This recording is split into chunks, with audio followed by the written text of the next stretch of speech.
Hi guys, लो मैं फिर आ गई एक नई कहानी के साथ। आप लोग मेरी कहानियाँ देखते तो हो पर लाइक और सब्सक्राइब नहीं करते क्यों गाइस? लाइक और सब्सक्राइब करने का कोई पैसा नहीं लगता है, तो प्लीज़ मेरे चैनल को लाइक और सब्सक्राइब ज़रूर करें। एक गांव था लखनपुर नाम का। वहाँ एक लड़का रहता था जिसका नाम भागवत था। वह 13 वर्ष का था। वह अकेले रहता था। उसके माता पिता बचपन में ही देहांत हो गया था। वह अकेले ही रहता था। वह अपने जीने खाने के लिए कबाड़ी का काम करता था। वह घूम कर गांव में जाकर कबाड़ चुना करता था और शाम को सेठ लाला के बड़ी दुकान में उसे बेचकर खाने का इंतजाम करता था। भागवत से अच्छा लगता वह उसे अपने पास रख लेता था और वह बचपन में अकेला था तो उस खिलौना से खेला करता था। वह बचपन से अकेला था तो वह उस खिलौनों से खेला करता था। वह उसी कबाड़ के खिलौनों के साथ अकेले खेलता था और खुश रहता था। ऐसे ही दिन गुजर रहे थे। फिर एक दिन भागवत दिन भर कबाड़ ढूंढ रहा था पर उसे उस दिन कुछ नहीं मिला। तो वह एक पेड़ के छांव में बैठकर कुछ सोच रहा था कि तभी एक व्यक्ति ने उसे कहा कि अरे भागवत, आज कुछ नहीं मिला क्या? तब भागवत कहता है, हाँ नहीं मिला। तब वह व्यक्ति कहता है, यहाँ कुछ नहीं मिला तो पुराने खंडहर के पास चला जा, कुछ ना कुछ तो तुम्हें वहाँ मिल ही जाएगा। इतना सुनकर भागवत खंडहर की ओर चल पड़ा और वहाँ जाते ही वह कुछ सामान चुन रहा था। तभी उसकी नज़र एक टूटे हुए घड़ी पर पड़ी। वह उसे उठाकर देखा कि वह तो बंद है और उसकी सेकंड कांटा टूटा हुआ है। वह उसे अपने कबाड़ वाले थैले में रख लेता है और वहाँ से चल पड़ा। फिर सेठ लाला के पास पहुंचकर कबाड़ बेचता है। तब सेठ की नज़र उसके थैले में पड़ी तो देखा कि एक टूटी हुई घड़ी है। तब वह सेठ कहता है कि भागवत, इतने कबाड़ का तुम्हारा 70 रुपये हुआ है, वह घड़ी भी दे दो तो मैं तुम्हें 100 रुपये दे दूंगा। तब भागवत कहता है, नहीं सेठ जी, मैं इसे नहीं बेचूंगा। तब सेठ जी कहते हैं, ये घड़ी तेरे किस काम की है? लाला सेठ ने बहुत जोर दिया मगर भागवत उसे नहीं बेचूंगा कह दिया और अपने घर की ओर निकल गया। और रास्ते में जाते जाते उसे एक मिठाई का दुकान दिखा। वह वहां पहुंचकर सोचता है कि मिठाई खा लूंगा तो कल क्या खाऊंगा, मेरे तो पैसे खत्म हो जाएंगे। सोचकर चुप रह जाता है। फिर भी मिठाई वाले भैया से कहता है, मुझे 2 रसगुल्ले दोगे क्या भैया? वैसे बाद में पैसे दे दूंगा। तब दुकान वाला कहता है, क्या बोला? नहीं, जा भाग यहाँ से, जा यहाँ से भाग। जेब में पैसे ना कौड़ी और खाने चला है मिठाई, जा भाग जा यहाँ से। फिर भागवत वहाँ से मुंह लटकाए घर आ जाता है।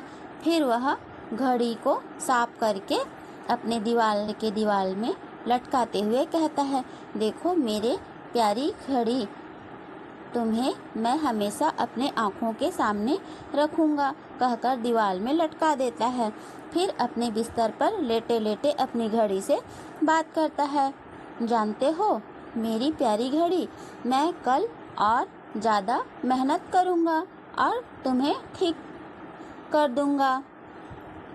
और घड़ी से बातें करते करते कहता है, घड़ी, इसे ठीक कराऊँगा तो वह टिक टिक करके बजेगी। फिर घड़ी से बात करता है, तुम्हें पता है मेरी प्यारी घड़ी, इस गांव में कालू मिठाई वाले की रसगुल्ले सबसे बढ़िया है। काश मेरे माँ बाप होते तो मैं वो मिठाई खा पाता। और घड़ी से बात करते करते भागवत सो गया। फिर आधी रात को घड़ी की टिक टिक सेकंड काटा चालू हो गया।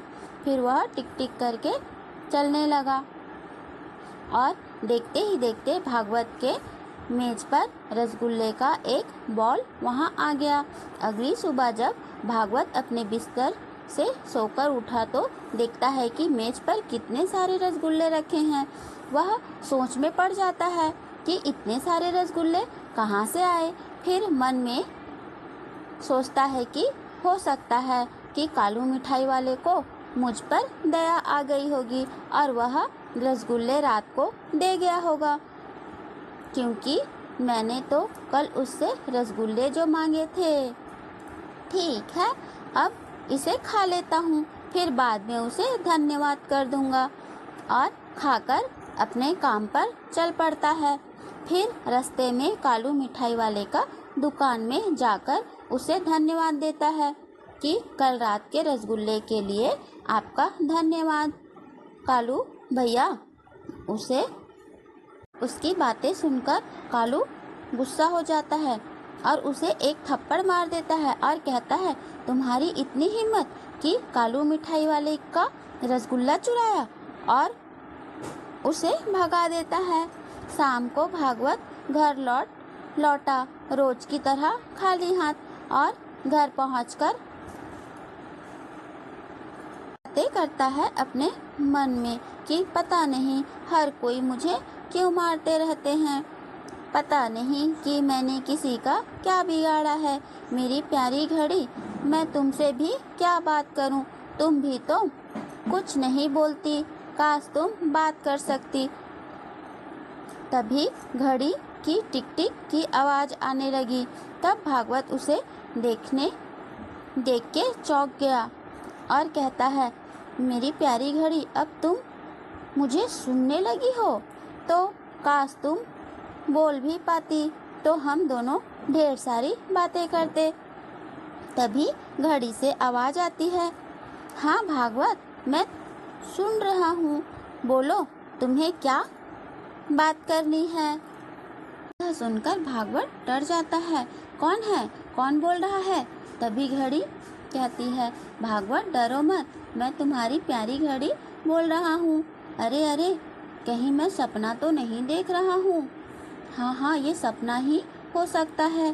तभी घड़ी कहता है, नहीं भागवत, मैं सपना में नहीं, सच में बोल रहा हूँ।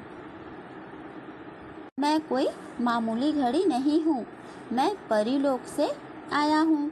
एक रोज परी जब मुझे लेकर उड़ रही थी तो मैं उनके हाथों से छूट गया और मैं धरती पर गिर गया, और मैं जब तक बोल नहीं पाता, जब तक कोई मुझे बुलाता नहीं। तब भागवत कहता है, तो अब तुम क्या करोगी। तब घड़ी कहता है कि मैं तुम्हारा हूँ, अब तुम मुझे अपना दोस्त समझो या गुलाम, जो भी तुम्हें चाहिए बस मुझे कह देना, मैं तुम्हारे लिए ला दूंगा। तब भागवत सोचता है, अच्छा ये बात है, तुम सच कह रहे हो। तो घड़ी कहता है, हाँ, तो मैंने तो सुबह से कुछ नहीं खाया, तो क्या तुम मुझे कुछ खाने का दे सकती हो। तभी अच्छे अच्छे पकवान वहाँ आ जाते हैं, जिसे देखकर भागवत बहुत खुश हो जाता है और खाने के लिए बैठ जाता है। फिर घड़ी से बातें करते करते सो जाता है। फिर सुबह उठकर वह काम पर जाने लगता है। तभी घड़ी कहता है कि अरे भागवत, कहाँ चल दिए। तब भागवत कहता है, मैं खुद कमाता खाता हूँ। तब घड़ी कहता है कि जो भी तुम्हें चाहिए मुझसे कहो, मैं तुम्हें लाकर दूंगा। क्या तुम्हें स्कूल जाने का मन नहीं करता। अरे भाई, करता तो है कि मैं भी पढ़ूं लिखूं, मगर इसके लिए बहुत सारे पैसे लगेंगे और स्कूल यूनिफॉर्म और पुस्तकें भी लगेगा, तो मैं ये सब कहाँ से ले सकता हूँ। तभी घड़ी देखते ही देखते सब कुछ ला देता है। भागवत बहुत खुश हो जाता है, फिर वह बहुत ज़्यादा खुश हो जाता है। इधर दोपहर का समय था। सेठ लाला अरे भागवत नहीं आ रहा है 2-4 दिनों से, क्या बात हो गया? लगता है उसे कोई हीरा जवाहरात मिल गया है जो शहर में बेच आया है, बोलकर सोचने लगता है। फिर रात के समय लाला अपनी दुकान बंद करके भागवत के घर की ओर चल पड़ता है और फिर जाके देखता है कि भागवत के घर से आवाज़ आ रही थी। भागवत अपनी प्यारी घड़ी से बात कर रहा था। तभी लाला भागवत के घर की खिड़की से देखता है कि भागवत के पास तो बहुत सारा पैसा रखा है। तो वह सोचता है कि भागवत के पास इतना सारा पैसा कहाँ से आया? हो ना हो ये घड़ी कोई मामूली घड़ी नहीं है।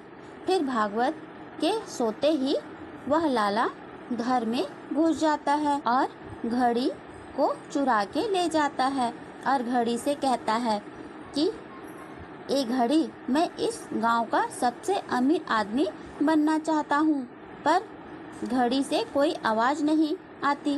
तो लाला सोचता है कि भागवत के पास कोई ना कोई जादुई शक्ति है। फिर सुबह हो जाती है। इधर भागवत उठता है तो देखता है कि उसकी प्यारी घड़ी दीवार पर नहीं टंगी है।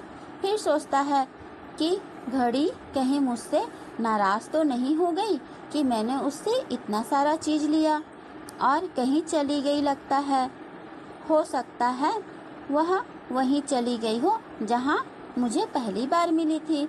और बोलता है कि मैं खंडहर में जाके देख आता हूँ। फिर वह खंडहर जाता है तो वह घड़ी वहाँ नहीं रहती है। वह दुखी होकर वापस लौट रहा था।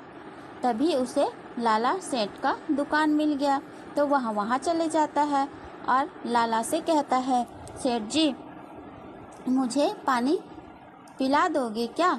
सेठ कहता है, अरे भागवत बेटा, इतने दिनों बाद दिखे, कहीं चला गया था क्या? तब भागवत कहता है, नहीं नहीं, कहीं नहीं गया था, पानी पिला देंगे क्या? वो कहता है, ठीक है लाता हूँ, अभी रुको। फिर मन में सोचता है, क्या करूँ, इससे घड़ी के बारे में पूछूं कि नहीं? फिर सोचता है, नहीं नहीं नहीं पूछूंगा, रात को वहीं रखाऊंगा। फिर रात को जाके चुपके से वह घड़ी रख देता है। फिर खिड़की के पास छुप के देखता है कि ये घड़ी कैसे काम करती है। फिर भागवत उस घड़ी को देखता है, अरे ये घड़ी फिर से वापस कैसे आ गई? मैं इस घड़ी से पूछता हूँ कि ये वापस कैसे आ गई और ये कहाँ चली गई थी। फिर भागवत घड़ी से कहता है, मेरी प्यारी घड़ी, तुम कहाँ चली गई थी और कैसे वापस आ गई? फिर घड़ी ने उसे सारी बातें बताई। तब भागवत कहता है, अरे नहीं नहीं, सेठ लाला तो तुम्हें फिर से उठा ले जाएगा, मैं ऐसा नहीं होने दे सकता। तुम वापस चली जाओ मेरी प्यारी घड़ी, तुम वापस चली जाओ। तब घड़ी कहता है कि नहीं नहीं भागवत, मैं तुम्हें अकेले छोड़कर कैसे चला जाऊं? मेरे जाने के बाद तुम फिर से अकेले हो जाओगे। तब भागवत कहता है, नहीं नहीं प्यारी घड़ी, तुम चले जाओ। तुम अगर मुझे अपना सच्चा दोस्त मानते हो तो चले जाओ। इतना कहते ही वह घड़ी वहाँ से गायब हो जाती है और भागवत के लिए खूब सारा पैसा दे जाती है। इसी प्रकार की रोचक और रहस्यमय कहानी सुनने के लिए आप हमारे चैनल को लाइक और सब्सक्राइब ज़रूर करें। आपका एक लाइक मुझे बहुत मोटिवेट करती है कि मैं आप लोगों के लिए और अच्छी कहानी लेकर आऊं। आप सभी का बहुत बहुत दिल से धन्यवाद कि आप सब मेरी कहानियाँ को इतना प्यार और सम्मान देते हैं। आप सबको फिर से धन्यवाद।